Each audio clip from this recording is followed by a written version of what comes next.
Welcome back, everybody, to another episode of Inside the Leather. I'm your host, Ronnie from New Jersey, and as always, presented by Golficity. Listen! We got an awesome episode for you today. We're still quarantined. I'm still in the basement. We're going to be in headquarters HQ real soon, I promise. I know you're all missing the beautiful brick background behind me, but we're going to get there real soon. All right, so check it out, guys. We got an unbelievable guest. We actually have a golfer. Imagine that! Inside the Leather podcast about golf. We finally got a real golfer on the show. I am super excited. We're going to introduce him in a minute. But just as always, you laugh once, like it, twice, share it, subscribe. Just come on. You might want to share this one because we got my guy on the show. I'm so fired up. All right, great. Listen. Do a quick read. This episode is brought to you by our friends at O'Brien Creative Group. How your business is perceived in the public eye can make all the difference between just getting by and truly thriving. At OCG, we can guarantee that trusting us with your brand's identity will garner the attention of potential clients and competitors alike. From logo design to social media management, together we can reach new heights. Visit our website and learn more of who we are and how we can help you at O'BrienCreativeGroup.com. I've told him a million times he's got to shorten the website. It's too long. O'Brien Creative Group. Anyway, I can't spell, so I would have.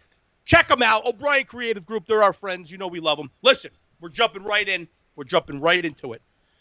We at Inside the Leather are fired up to have with us today the 2019 PGA Professional Champion and the only player in PGA Professional in history to win both the PPC and the Assistant PPC in the same year.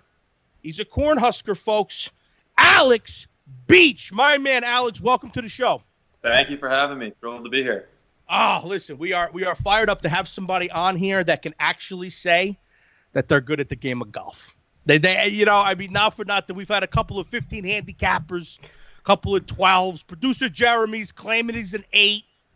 I don't know. We've played a couple rounds together. The kid can play the game. The kid stripes the ball. I got to say he's solid, but you can't really say you're an 8 the first 2 rounds. It's kind of early in the season. We would have had about 20-something rounds logged in by now, right? I mean, not for nothing. Without a doubt. So listen, Alex, we're going to go through a whole little – I'm going to hit you with the gamut of questions, right? We're going to start off from you when you're young all the way up. I want to start with, a huge accomplishment in your career.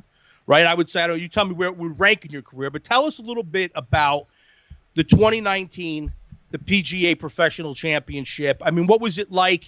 Maybe walk us through the back 9. I know specifically there's that one shot I want to talk about that everybody talks about with you. I bet you're sick of answering it, but it was such a great shot.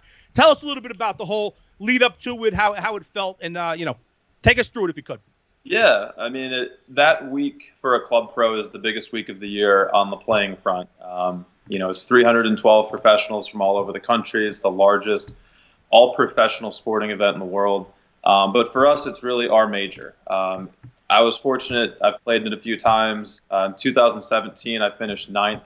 If you finish in the top 20, you get a chance to play in the PGA Championship. And I think for most of us, that's always the goal for those of us that are in the tournament. You learn a lot about yourself going through the pressures of getting there. And I don't think I would have been able to win it last year without having gone through that previously. Once you play in a major championship, nerves and things like that become so relative. You experience so many things that I don't think you can learn until you have the opportunity just to go through it. So going into last year, I felt very confident. It was down in South Carolina. It was really warm, where I spend my winters in Jupiter, Florida. So I was kind of used to that. And, I've developed a good game plan. I know where I rank amongst those guys. And if I go play well for 4 days, I had a good feeling I could do it. But, walking down the back 9, I mean, really the last 2 days, it was kind of match play between a good friend, Danny Balin, and myself. And there's kind of a nice storybook there. I succeeded him at Westchester Country Club, where I teach now, after he got a new job. So, truly exciting times for the club and the membership, and he and myself to kind of battle it out. But and that one shot you mentioned, I don't get sick of talking about that. Yes. Yeah, it's like a quarterback getting sick of throwing a touchdown at the Super Bowl. Right. I mean, that was just a fun. Yeah, let's just set the scene a little bit. I mean, I don't want to say. I mean, what happened off the tee box? How did you get to where you were in the first place? I mean, what happened there? Well, Let's start with the bad and then end with the good, right? yeah, I mean, like, not a lot of people know this. I mean, the hole in question, 15 at Belfair, it's tough. There's bunkers on the left. There's a waste area right. The wind, I believe, was right to left. So for me as a left-handed golfer, I try to play a cut. And, my miss is left. I get a little late and stuck. The day before, though, I played with a guy, Matt Lohmeyer, who hit a drive further left of where my line was. And I remember looking at where his shot was from the fairway the day before thinking, there's a lot more room over there than you think. Ah, okay. All right. No, where I was aiming. But as soon as I hit it, you can hear the audio. I just said, go way left. If it goes left of those bunkers, there's a lot more room. You don't see it, but I knew it was there. And as long as it didn't hit the path, it would be okay. And I got really lucky. It ended up in a good spot. And actually to that back right hole location, it kind of added up. But yeah, I mean, that was one of those shots. And I went back and forth with my caddy on the club multiple times. There were wind swirling and certainly a lot at stake. And he clubbed me right. And I'll be honest, I haven't told anyone this. I pulled it a little bit, but no way. for that to end, 3-4 feet and make the putt going into the last 3 holes, which that back nine's treacherous. There's water there. So, that took the pressure off. And I went into that tournament just dreaming of walking down 18, having a lead and, being able to kind of have that sigh of relief, which that happened, but I didn't get the sigh of relief. I had to ask my caddy on the green. I said, when I've got 3 feet, like, how many putts do I have? Because I think that was how focused I was, and thrilled that the outcome was what it was. It was awesome. It was. It's funny because I use that line a lot too. I mean, I say, well, I wanted it to go that way. I'm set up for the next shot. But that's cool. So when you saw in your round the day before, you saw if you're gonna be left, you'd rather be way left because then you could have a chance to get it up over those trees. And with the pin position, I mean, it was a tremendous shot. I've watched it probably 50 times because every time I pull up a video of you, it always brings me to that highlight. I mean, it was such a great clutch shot too, and you just to stick it that close. Did you know? I mean, could you from where you were hitting? Could you see? I mean, did you have a good view of it? Did you know immediately that you stuck it after you when you saw it land, or did you have to kind of like walk up and see it? I could see it, but from where my angle was, there's a tree and there's a couple hills in the way, and the way that the green is pitched, being in that back right corner. All I could really see was the flagstick, a small section of green, and then all the bunkers. Right. So when I said that I pulled it, from my visual, it was right of the flag where there's no room. No, there's not. And, so I'm just waiting for this thing to fall. It could have easily disappeared long or short, and it just happened to land, visually what looked pin high. Yeah. And I know it's a small shelf back there, and then the applause, I think. Yeah, that's true. I don't get it. Nobody. Does that ever get? How do you get used to that? Playing with the crowds and I mean, I obviously have never played with a crowd. The most crowd I have is like Pete and the boys in the carts behind us that are riding up on us. But even that's nerve wracking. But like, do you get used to it? Do you? Some people like for example. What is it? The over in the waste management. Like some people love the noise and they love like getting everybody amped up on that specific part 3. But like, do you ever get sick of it, or how long did it take you to get used to playing with like spectators? I think it is hard. I mean, there's just nerves. I mean, you see golfers at any level, club championship. You've got a putt for $20, and all of a sudden you start feeling these weird things and. Right. Playing on tour is a different world. And I think when I went through that first PGA championship in Charlotte, definitely like out of body experience, being out there, sharing the driving range, the locker room with all these guys, many of whom I've gotten to know over the years, but never playing with them. And I remember that whole tournament, the only thought in my head was just don't do something so memorably bad that you end up on like YouTube. Don't shank something. Don't. Right. And I talked to a lot of guys during practice rounds and at lunch, and how do you come over this thing? And they all said the same thing. You just got to go out there, play your game. They're going to get in the way. There's never been a time of disrespect. I don't think that's an issue, but right. Just standing on that first tee in front of 40,000 people, it's different. And but I credit that going through that and failing a couple times at that to what allowed me at the PNC or the PPC with a camera in your face. You've got crews right there. You know, you're on the spotlight. You're on TV. You've got your membership watching, your family, your friends. Everybody. Yeah. Everybody. And I've just learned to tune it out. I kind of embraced it. You know, I have fun with it. I like being out in front of a crowd. I like to joke with people. And Bethpage last summer was just a riot, being kind of a, you know, accepted New York, New Jersey guy now. I had so many friends and family members and members out there that, you know, if you have fun with it, it's digestible, but it's different. There's no question. Well, I'll tell you what, you got a couple of fans now, and I'm loud. You might want me behind you, behind the ropes. I'll definitely, I'll wear a chicken suit. I'll do whatever you want to help you. If it's going to help you, you know what I mean, relax, then you let me know. I'll do it. I know. There's no doubt about it. But let me see. So, all right. So, getting back to the chat, I got one thing I thought of, it made me laugh. How heavy was that Crystal Cup? Because when you were in that interview, you had to go to two hands. Like, it was like it looked like it was really heavy. Like, I was thinking to myself, well, he should have waited for you to put it down before you started interviewing you afterwards. I tell you what, man, that trophy, it's beautiful, but it's solid. Oh, it's gorgeous. Yeah. I think it is. Yeah. It's online. I looked it up. It's got to be 25 or 30 pounds. And like, I worked out, and that's not a big deal. But you know what they don't tell you about winning. All I wanted was a drink. I wanted my friends and my family, and you know, you get toted around for like 2 hours doing different interviews and pictures, but holding that thing. I mean, I had to hold it for 2.5 hours after playing golf for 8 days and 90. Oh, forget it. That's great. It looked heavy. It looked heavy during the interview. I was like, I'm wondering. That's all I could think of was, I wonder how heavy that thing really is, because it looks heavy. And why is he making him hold it during the interview? You know, he should have held it up, put it down, and then talk. The watch was beautiful. Congratulations. That was a nice watch. That was solid. Thank you. Seamaster. It was nice. Very nice. But all right. So if you let's go. I want to take me back to the beginning, because I didn't start golfing until I went to Coastal Carolina. I was then in Myrtle Beach. My mom sent me a set of clubs, that whole story. And I didn't start until I was right around 20 years old. When did you start? And maybe who was your idols kind of in the golf world growing up? And because I'm looking for some pointers. I got a little alternative motive here. I got a 3.5-year-old son who's a lefty, by the way. So, I mean, we might have to, you know, work the lefty together. I mean, if I'm going to get a coach for him, might as well be a lefty coach, right? Because I'm sure it's a different mindset when you're a lefty. But tell me how it started and when it started and that type of stuff. Yeah, so I grew up in Minnesota, kind of a four-sport athlete, you know, as you do up there with the seasons. I played a lot of ice hockey, baseball, soccer early on, and golf wasn't a thing until we moved. My dad took a different job, and we moved across town, bought a house in the dead of winter. Spring came, and it's on a golf course. And I had never before. Our house kind of sticks out. We've got a big net in our backyard.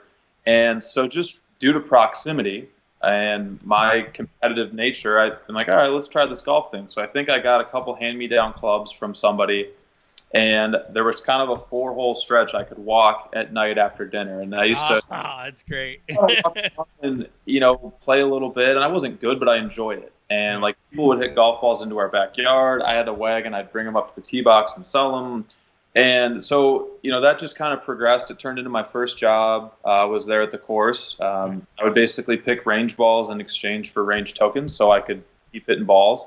And then we've got a local country club, Stillwater Country Club, where I had my first real job. You could join there as a summer member for like $250, and your folks didn't have to be a member. So that became a place where I could go and kind of get dropped off every morning. I was surrounded by great people who I think allowed me to grow up quickly and kind of become used to that country club environment, which I'm forever grateful for. You know, I'm sure I was a kid that annoyed him at times, but that's really where I found the passion for the game. And when I got to high school, we had, I think, 2,800 kids in 10th, 11th, and 12th grade, and very competitive school. So if you wanted to play sports, you kind of had to pick a route, and I picked golf and played 4 years varsity golf there and loved it. And you know, I've never had a coach. I've never had a lesson. I was a coach on a team, but I've never taken a lesson. You know, my dad, my mom are very recreational golfers at best. They enjoy it, but, you know, they're not good. Right. Everything was self-taught, just hours on the range. And me, I've always absorbed information from things I've heard or people I've watched, or, you hear Tiger getting interviewed or Phil or somebody to that stature, and they may make a comment of, this is how I deal with that situation. Right. And so I said, all right, well, let me try that in my own words and do it. And that's really how I've gotten to where I am now. It's just a lot of repetition, and I've made it very simple. And, even being a club pro, most summers I'm working so much that I really don't play that often. Mm-hmm. So I worked hard to make my game one where without much practice, I can go out and still compete at a high level and dial it in quickly. Yeah, exactly. So that's great. And now it's just an extension of that. Only I have, more time to focus on it. Did you grow up a Tiger fan? Absolutely. I don't think anybody that ever played a round of golf can't say that they don't love Tiger. I mean, it's crazy. He's amazing, but he's unbelievable. See, who else are some of your other guys that you that you followed when you were coming up in the game? I think, and to your point about your son, naturally I follow the lefties. Mike Weir and Bill. And I love the youth, which they're my age, but the Justin Thomas, right. Ricky. Rory, I remember I've got a picture with Rory at Hazeltine back, and I think it was 2008. We both look like we're 4 years old, but, then like to play practice rounds with him now, for me, it's so surreal. He's such a nice guy, and I love what they do. I love how they've made it, now with the social media thing and how they extend so much of this game to kids, and they're getting people it's awesome. to play, and that's the coolest thing to me. I mean, there's nothing like being out there teaching a clinic or signing an autograph for a kid. It doesn't matter if it's me or Tiger or whoever. I mean, that was me, and back, and what they're doing outside of the game, I think is so special right now. Oh, there's no doubt. And social media, the internet, it's just changed, because you never had access to people like you do now. I mean, you just don't. You see an interview here and there, maybe on ESPN or on PGA. It's amazing now how awesome that you could just go right to your fans and you could just jump on a podcast with this guy. I mean, it's just it's awesome what can be done nowadays, right? All right, let's see where we want to go now. Jeremy, why don't we talk let's throw some questions in from that came on the internet. I know that we posted a post up there. Okay. See, let's see what the fans are asking. One question, since we're on the topic now. I think one of your old buddies from Ridgewood, Brian Daugherty, he wants you to tell us, how many hole-in-ones do you actually have? He said it's a good answer. It's he's setting it up. Thanks, Brian. I have 4. 4, nice. And 2 of them are on par 4s. Whoa. Really? And so, there's no good way to answer that question, because anytime I answer, people are like, all right, whatever, dude. Like, I'm done. So I've got 2 on par 4s. Pulled one out in a practice round that I shot 60 in a few years back. And the other hole-in-one I have was at a Johnny Damon Foundation outing in Orlando, 2 years ago now. And it was kind of a weird format of the day. Every hole was like a different challenge. And the 16th hole, which was our last hole, it was like a 200-yard par 3, and the flagstick wasn't on the green. The goal on that hole for your scramble team was, if someone hit it in a front greenside bunker, you got to take it out of the bunker and play your first shot from there. Again, this is for charity. We're all having fun. Right. So the guy, playing with a guy named Andrew Call, who plays the King in Hamilton in Chicago. So we're having a great day playing with AJ Pierzynski, who was a longtime twin. So we had a lot in common. So whoever goes first hits it in the bunker. And I'm like, well, since we already have achieved the goal, like, I may as well try and make it. And I'm asking the guys, like, where was the last group kind of finishing out? And they're like, well, kind of behind the bunker there on the left. I'm like, all right. So I hit a 6-iron. I have no idea how far it is. And I hit it up. I'm like, oh, that could be good. So we all get up to the green, and we see 4 balls, and we're playing in a 5-some, and we see a pitch mark like 2 feet right of the hole, and we kind of look at each other and go, there's no way. And this is a day, we have had a couple adult beverages. Where are they? Right. And sure enough, the ball's in the bottom of the hole, and we go crazy, and that's awesome. Party all night ensues. So yeah, Brian, great question. I probably some followers after that. That is a great. I mean, 2 on par 4s. Oh, that's my nuts. God, I could only imagine. I had one. This was in episode 2. I think we debated this with me and a friend of mine, Philly. He busts because he has 3. But I had one in my life, but I was with nobody. The group in front of me, I started screaming. I didn't see it go in because it went into the sun. It doesn't does count because it went in. I mean, nobody believes me. It's a shame. Even Alex is giving. All right, whatever. Next question. Let's go. Let's move on. What else we got from the internet? Scott Velton asked, how does RCC compare to the courses you are playing now? Do you miss anything about RCC? I don't know what RCC is. That Ridgewood? Ridgewood, yeah. Scott, I know Scott. I tell you what, I've been so lucky in my career. I've worked at a lot of championship clubs. Ridgewood to date is still one of my absolute favorite golf courses. I think, they've got 3 incredible 9s there. My favorite course in New Jersey is probably the Composite, what they play for the Barclays or what's now the Northern Trust. Right. But being able to practice at a facility like a Ridgewood, a Baltusrol, a Congressional, Desert Mountain, all these great places, certainly Westchester, places I work, going into these events on tour, I'm used to it. And also playing courses of that condition. It's such a great place. The condition is perfect.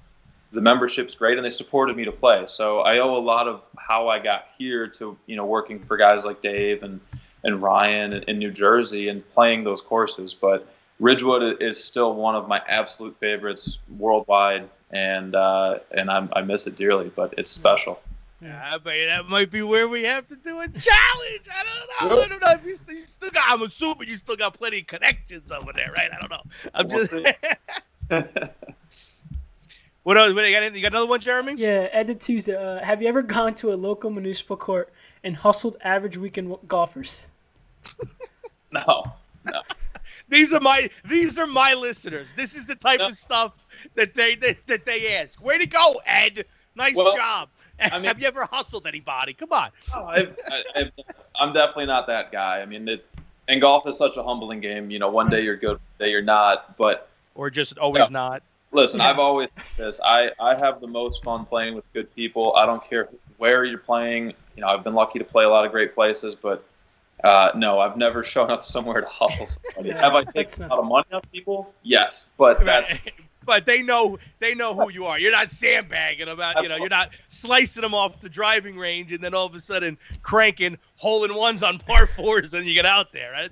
It happens, but I've also paid a lot of money out too, so it's awesome. Now that actually leads me to another question. So, who have you been paired with that's just like you're not in awe of, but like just really wow, like seeing someone's game up close and personal. Or just, who's maybe the best golfer that you've been paired up with and got to play around with? So I've been very fortunate. I've played now with the majority of guys, whether it be at a tour event or in a pro member. Thinking back to this year at the Farmers, I played around. I've got a friend, Derek Ueda, who's a very high-level putting coach. He's the coach for Xander Schauffele, Charlie Hoffman, Emilio, and a few others. And he's been a close friend of mine for a long time. So when I was out in San Diego this year, he set up a foursome. I went out with those guys I just listed. And I've played with a lot of guys. I mean, I really have. I've hit balls next to everybody, Brooks, Rory, JT. The one guy that had something special was Xander. Really? I just remember looking at my caddy and, we're kind of BSing down the fairways. We've got a lot in common. We got some mutual friends. And just watching the way that he does it, his putting, and it's really cool, and I suggest this to anyone. Sometimes going to a practice round isn't always exciting, but watching how these players prepare for an event, it's such a different mindset than they have Thursday to Sunday. And even me being out there, but I'm watching the routine of these guys who have certainly had more success than I have out there, but what they're looking for, the conversations they're having with their caddies, I think that's the coolest thing, and you can learn so much.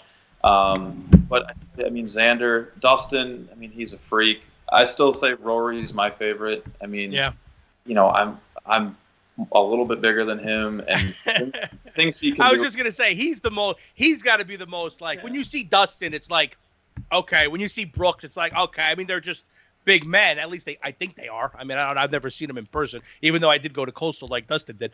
But it's seeing Rory when he just stands next to somebody else. It's almost like, wow. And but he's so fast through the ball, and it's just so picture perfect. Yeah, that's got to be pretty cool. It is. Yeah, him and Ricky. Even Ricky is about the same height, but not as much mass. And I don't know how they get it done, but they do. That's awesome. So let me see here. What else we got? We got What's your favorite golf movie? Let's jump into a couple fast answers here. You know what? Probably Caddyshack. That's just a classic. House name. Take it way back. Yeah, it's one of my top 5 favorite movies of all time. Period. Just movies. Absolutely. Dangerfield was my guy. He's my favorite.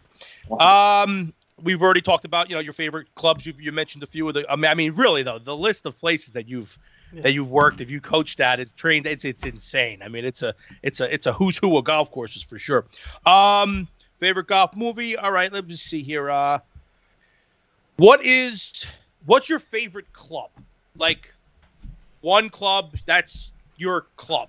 Like I would say driver for me. Yeah, I mean, you love it. I drive it better than most people, and on most given days, it's very accurate.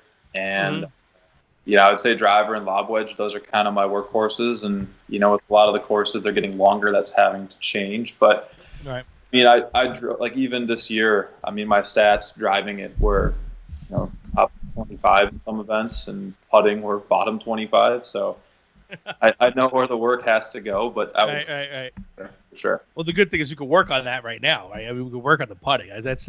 I'm telling you, I've been doing the putt out in the basement. I'm with the one hand. What do you think about that, by the way? I putt with one hand. I've seen have you ever seen anybody they practice with one hand, warming up? But I do it all the time. Absolutely. It seems to be working for me. It takes my head out of it. 100%. No, a lot of guys actually warm up one-handed. They hit a number with their top hand and their bottom hand, and I do that too. I'm left-handed, hit a lot with my bottom hand just to feel that release and kind of bring back some things. But whatever works. Now, as far as when you're coaching, when you're training somebody, you're giving lessons at the club, at the Westchester Country Club, right? When they're coming in and you see somebody like me, right? 300 plus pounds, just monster, so wide shoulders, just solid human being. And then you got someone like producer Jeremy, younger, stealthier, little lanky, tall and skinny. Are you training? Are you? The difference is that, there's got to be a difference because I can't do things that he could do, right? Are you training us differently based on body size? Yeah, size. I don't think size is the biggest determination. Limitations are, an aspect of teaching what you're physically capable of doing. And, but I think every student, regardless of shape, size, age, ability, you kind of create a baseline of where you're at, where you want to go, and then we figure out how we can get there. And so much of what training today has become, and I'm no expert on it at all, but the body, the physio side of it, and I went through a screening at TPI, Titleist Performance Institute. Dr. Sean Drake did an awesome job. And, there's so much more knowledge now, I think, in the golf swing than we used to have. That said, I think a lot of it has to be case by case in terms of what you tell them. I think it's very easy to overthink it, but no, if I were teaching you two, we'd start with what you've got and we'd see. The one thing I like about golf is it's cause and effect. And if something's happening, there's a reason. Right. If we start breaking down what that reason is, if it's a physical something, then we either have to work around it or change that. But no, we're not, we're starting everything the same way and we're just trying to get to the answer. No question. Beautiful. Now, you mentioned Titleist, right? You mentioned the lab over there. What was that feeling like? What was that? Beautiful. You should have left it there for product placement. Exactly. Jeremy's got the hat on, right? But I see the polo shirt. It's beautiful. You're set up. I tell you right now, producer Jeremy, he loves polo clothes. He loves Nike shoes. And he's a Titleist guy. You are like his ultimate sponsor board right now. Let me tell you. I love it. I love it. How was that? What was that feeling? And I don't know, maybe give a little insight if you could about what was it like? Did you have to decide between a couple of companies? Did they how did the whole becoming a team Titleist member? How did that come about? Yeah, it's been a great relationship. I've been with Titleist now going on 7 years. I got my first professional job at Burning Tree down in Washington, D.C., and my boss, Charlie Briggs, was a Titleist guy. And at the time, I was, an entry-level assistant. They didn't have room for a staff guy, but I started playing their clubs. And when I moved to Ridgewood and worked for Dave Reisner, he was also a Titleist guy. And part of the program we had there is all the assistants would become a Titleist staff member. So So I signed on with them. Beautiful. Right, which is great. And, you know, when you're early 20s and you've got no money or anything, and you say, hey, we're gonna outfit you all new clubs. And me being left-handed, I didn't always have a lot of access to clubs. That's changed over the years, but even 5 or 6 years ago, there wasn't a lot available. So I started playing it, and then when I started playing more competitively and doing well in tournaments, yeah, I mean, every company has called, but I've just remained loyal. They're a great family. They're super good to me. They're great people. The product speaks for itself. And the same with Polo and Nike. You know, I've got great relationships with both companies, and I've been with them for a long time. And you know, for me, it's a loyalty thing, but they're also providing me what I think is the best stuff for me to play well and look. There's no doubt. I mean, you came right onto the scene with the top. I mean, come on. I mean, it's the best of everything. That's fantastic, though. That's cool. That's stuff that, you know, I don't know if you watched any of the early videos. I'm over here I'm begging these companies, like, come on, you want me on the course with your stuff, and then they're probably thinking, not really. You putt with one hand. Why would we want people to know that we gave you? I mean, come on. But no, that's cool. That's cool. I know the boys, Frank and Mike over at Golficity. They're on team Titleist. You know, we're fans. I mean, I'll play anybody's clubs right now. Anybody wants to send me a set of clubs, I'll play them. I don't care. Tour Edge. But, we'll send you some Tour Edge clubs. Tour Edge. I'll take them all. Whoever. Listen, any golf company wants to come at me, come on. I'll take them all on. So let's do it. You don't want him. You don't want him on your team. Yeah, you do. Come on. I bring eyeballs. I'm funny. All right, listen. We're gonna do. Jeremy, what else we got, Jeremy? I have a question. Since we're talking on the slate of Titleists now, what do you got in the bag for 2020? What was in the bag? Club-wise, from driver to putter. Yeah, it's Titleist all the way through right now. Right now it always is, but I've got a TS3 driver, Tennessee orange shaft. I lied. I actually have a different 3-wood in the bag. We won't talk about that. No, we don't need it. Who needs a 3-wood? I have issues with 3-woods, but I've got one I really like, and it's great. But I've got a TMB, or I'm sorry, a U500 3-iron, which I love. It's their new driving iron. No hybrids for you. Hybrids. I can't hit a hybrid to save my life. Oh, is that right? No. So I threw a graphite shaft in this 3-iron, which is bent to a 2, and it's awesome for all the courses up north. You know, just to get off the tee, I can hit it like 250, 260. It's perfect. Yeah. And then irons, I've got a CB 4 and 5 iron, and then blades all the way down, 4 Vokey wedges, 45, 50, 55, and 62. 45, 50, 55, you said? 55, and then, 60. I think it's 61 or 62 is my lob wedge.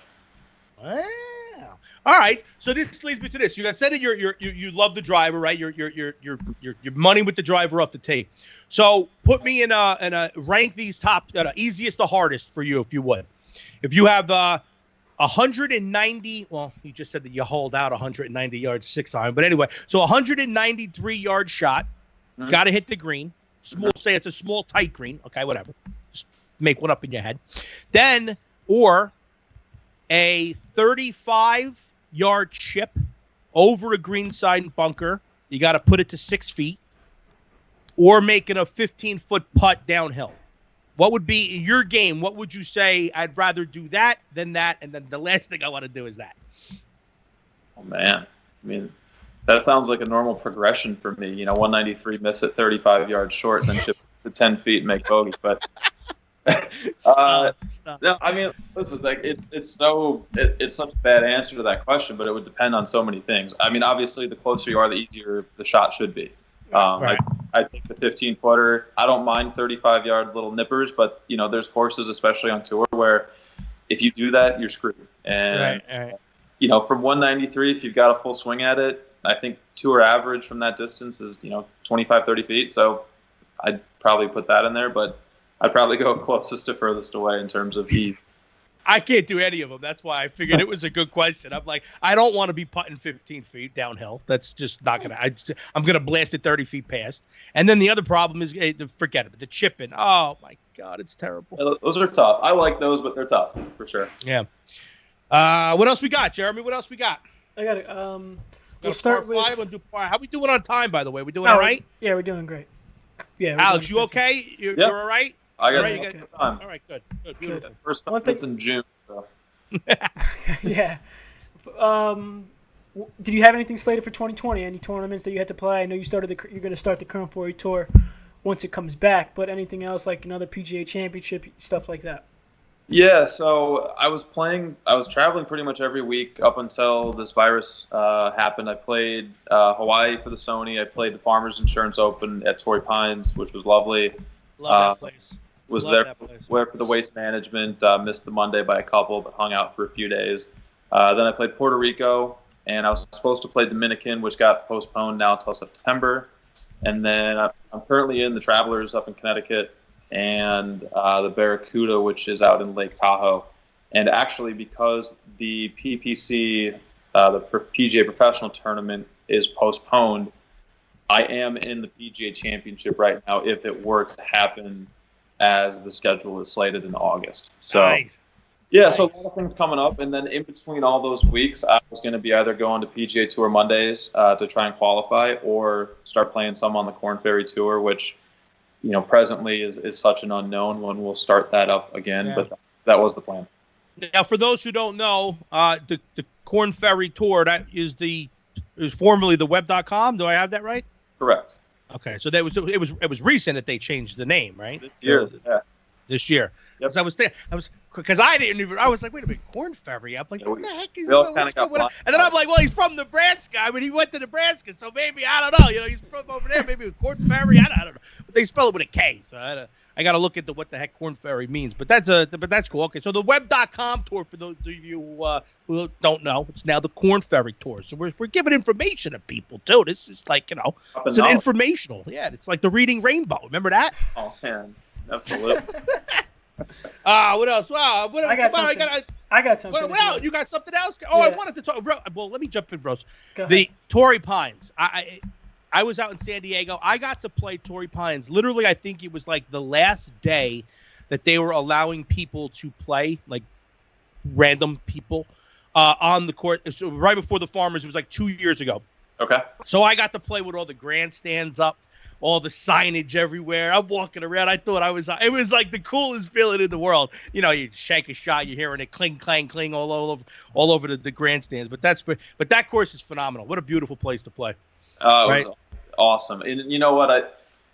Having played Bethpage, I almost think it's like a Bethpage of the West Coast. It's just a massive property, but it's just so beautiful being right there on the water. And it was really cool for me. We saw they were like the military was doing all types of like training, some formations and stuff. That was awesome. But then it was cool because I was seeing where we were teeing off.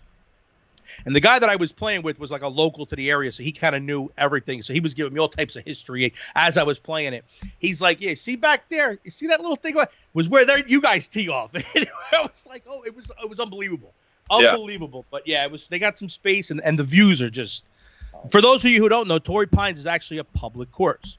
Mm-hmm. It's expensive as can be, but it's absolutely a must if you're a golfer and you're out in San Diego with the family. You got to take 5 hours. You got to try to get a tee time because it is absolutely spectacular. And if you do it around Farmers time, you get to play with the grandstands. Like, I took pictures, like walking up 18, like I was somebody, and I missed a putt for like I don't even want to tell my score because no one's gonna believe me. But I played lights out that day with a rental set. Here we go. Nobody saw him, but well, some guy Pete from San Diego, he played with me. He knows. Should have made him sign my scorecard. But go ahead, Jeremy. What you got? And then we'll do a par 5, and then we'll wrap it up. Yeah. So you talked about the tournaments that you were slated to play. Is there one tournament? I mean, I know we all have as golfers, we have that one tournament that we wish, we could play. Like for me, for an example, I wish I could be on the Masters, every year. Do you have that one tournament that you wish to play? I think it would have to be the Masters. Yeah, without a doubt. I mean, come on, Jeremy. What the heck? I mean, come on. I think that's just such a special tournament. I was lucky enough to go there 2 years ago, and I was going to go this year too to watch. And there's just no place like it. I think that event is so special for golf, and it's the hardest one to get in. So I would say that is definitely the number one. Yeah, without a doubt. I'm just asking because I just wrote an article about it today, so I wanted to get professional opinion on it. Yeah, no, that would be special, and they say lefties play well there too, so it'd be. Yeah. The article, in the article on golf.com, it was they were having the debatable thing that they have, and the question was, would you rather play the U.S. Open or the Masters? Oh, Masters all day. It's Yeah, like, would you rather get punched in the face or like enjoy your day? Right. That's funny. That's great. All right, so we have a segment called Par 5 where I ask just 5 like random questions. If you want to play, we're not going to do 5 because we've kind of actually talked about a couple of them already, but we'll throw them in at you. But first, I'm just going to do a quick read here for our friends over at AIM Health who always present Par 5. The Spine and Regenerative Institute. Back pain got you out of the game. Knees won't let you get up those stairs. Elbow pain killing your golf swing. Fear no more. Relief is around the corner. Dr. David Perna is no stranger to human performance. A former All-American football player at Johns Hopkins University and a national-level Olympic powerlifter, Dr. Perna has been serving the prestigious orthopedics department at Mount Sinai in New York. He is now serving the greater New Jersey area at AIM Health. We offer the most advanced non-surgical treatments for spine pain relief, sports rehab, and body regeneration. Book your consultation today and get back in the game. Call us at 973-251-2189 or visit us at drdavidperna.com. He'll work you out. Get you nice. Good. Now, Par 5. Let's see here. I'm gonna have to adjust this on the fly here. What's the most amount of money you've ever won or lost on a golf course bet? On a bet, not prize money? Well, no, not prize money. I don't know, a few grand. Okay. Let me see. Before you were sponsored by Titleist, let's say it like that. What's the most amount of money you ever spent at one time on a golf purchase? Oh man, like, was there one thing that you just saved up for a long time, like you had to have it or something like that? Yeah. I mean, I remember like getting a set of irons in high school. I think and the time it was like $500 or something. I've always been in the golf space, so I found ways to get stuff at a discount. Yes. But yeah, I remember I saved up for a set of Cleveland TA7 irons in high school, and that was like $400, which back then was an insane amount of money. But yeah. I mean, we got free golf balls because we lived on the course, so that was probably the big one. That's pretty cool. I mean, that's pretty cool. I wish my parents did that. I wish I lived on a golf course. Most embarrassing thing in your golf bag? Oh, God. Like, do you have anything that makes you think of when you were a kid? Like, I don't know, maybe like a Hello Kitty head cover I used to have on my clubs in my bag. I used to, for the longest time, I had a boxing glove head cover. Nice. I got it when I made varsity in 9th grade, and it finally deteriorated like 2 years ago. So that thing ran its course. Other than that, there's probably like White Claw cans rattling around at the bottom of the bag somewhere. I saw a picture on the Instagram with the White Claw. I saw the shirt. Still waiting for the phone call. What's your go-to snack on the golf course? Is there something that you always have either in the bag or that you always have to have on the turn? Yeah, I do a lot of protein bars.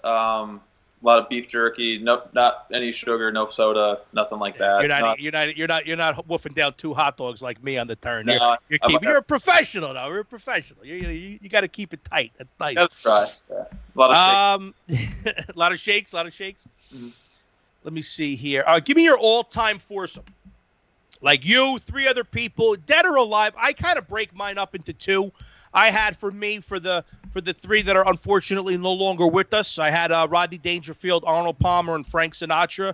I figured the stories with those 3 and the comedy with Rod, forget about it. I think that would be great. And then my alive one, which is it's a possibility. I mean, you got to have an alive one because there's a chance that the show gets big enough. We might actually get Leonardo DiCaprio, Sebastian Maniscalco, and Derek Jeter. Those are my alive 3. So if you want to mix it up or give us a dead and alive, it's up to you. Whatever you want to do. Who would you want to play with the most? It's such a good question. I get asked it so often. I don't know if I have a good answer for it. I mean, to play with a guy like Arnold Palmer, Jack Nicklaus, kind of I almost, instead of breaking it up generationally, like those, 3 of those guys, Nicklaus, Palmer, player, to play with Tiger right now, I think would be incredible. So I guess my current would be Tiger, throw my dad in the mix. I think that'd be special. And maybe Phil. And I spend time around those guys, but I think it'd be fun to watch them go at it. And Yeah. I can watch the show. But from a golf perspective, that would be it. I've been fortunate to play with a lot of celebrities and actors and past presidents and things like that, and it's fun. But past presidents, huh? We didn't see that scroll through the. You missed that, Jeremy. Past presidents. That must have been a sight. It was fun, you know. Secret Service, because I believe that even when they're past presidents, they still got some agents that are on them, right? Yeah, and that's that. You never felt pressure until you shank one into the woods and the guy's standing there with a rifle. So that's crazy. That's crazy. I won't ask you who because we're not political. We don't talk politics on the show. But no, that's great. Let me see. I got a challenge for you. You know, now that we're friends.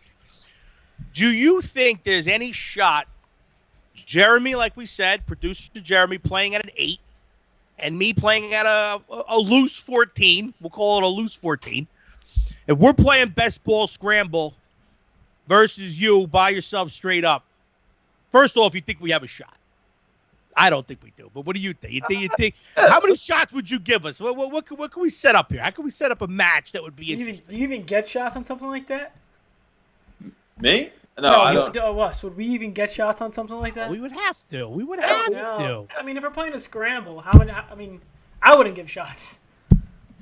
Yeah, a scramble you'd usually take like a percentage, but no, if we went out and played and you guys played as an 8 and a 14-ish, yeah, I mean, there's a chance that, you know, golf is one of those games. He's laughing. There's no shot. No, 9 times out of 10, I might beat you, but it's a game that, listen, I've shot 10 under and 10 over the next day. Like you never know what's going to happen, but I think it'd be a fun match. I'll tell you what, I might put you in my foursome now, my all-time foursome, my alive foursome now, because I tell you what, I would love to play around with you, and we could definitely work out something, you know, where I could do something, you know, I don't know, funny for you. You know, you got a party for your friends. You want someone, like I said, come up in the chicken outfit. I'll do whatever you want. I don't care. I'll do anything for content, you know, and you know, maybe we could work something out. You know, you pick a course, you get us out there. You know, maybe I get you. Jeremy said maybe I could caddy for you one day. There's no way. I would die. You can imagine me at Bethpage, 7,000. Let me caddy for you. How about that? Wow. Could you imagine? I don't know. Can I still get in a cart if you're caddying? Because I can't walk. It's just not right. It's not right. We'll figure it out. But listen, we're gonna figure this out now that we're friends. I gotta get a lesson with my 3.5-year-old son. He's a lefty. I got to make sure I'm not messing him up. I want to make sure he learns the right way. He loves putting. He told me he wants to be a professional putter. He said he loves putting in the basement. I said, well, but now listen, Alex, I appreciate you taking the time to join us, man. This has absolutely been phenomenal for me. Like I said, you're the first ever real golfer we've had on this show, and I'm super excited. Appreciate you, man. Congratulations on all your success, and I know you're staying sharp. You're staying sharp, even in quarantine, that I know that once we get back out there, I got to feel it. I can't wait to say when you put on the jacket one day. I can't wait to see it at the Masters, my man. I can say, I interviewed him. Check episode 15 of the podcast. That's my guy. So we're rooting for you, man. Good luck to you, and stay safe. Thank you very much. I appreciate it, guys. Be well. I'll see you soon. Thank you so much. Hey, everybody, that was absolutely spectacular. I hope you enjoyed it. We really do want to say thank you once again to our friend Alex Beach for jumping on with us. I mean, he's a champion, folks. He's a champion, and he came on Inside the Leather, and we were so happy to have him. We hope you enjoyed all the content, all the stuff that he talked about. I'm excited for the challenge. I really am. I think we can take him. I think we can do it. I think we can. I think we got a shot.